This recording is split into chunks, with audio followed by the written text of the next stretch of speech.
shampoo. Ito, magpiprito naman ako ng daing. Ayun yung daing mga idol, oh. May tumutuloy pang yun na yung 2 piraso kasi medyo malaki yan eh. Kaya share na lang. Yan mga idol, oh. Binaliktad ko na. So okay na yan. Hahangungin ko na yan para isalan ko naman yung isa. Nilagay ko na yung isang daing mga idol.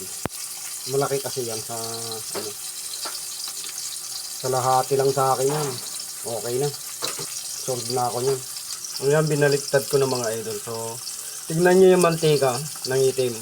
Ibig sabihin yan maalat ang daing. Pagka ganyan mangitim ang mantika, maalat ang daing. Ngayon okay na mga idol, oh. Luto na. Tapos ito yung kapartner niya, oh. Torqueas. Umilit ang tawagin din sa Maynila. Pero sa amin sa Ilocos, Torqueas. Kapartner ng daing with sukang. Yun yung sausawan ng daing natin mga idol, oh. Sukang Ilocos. Yan, oh, sarap yan. May bawang-bawang pa sa ilalim. Tapang yan, yan, masarap.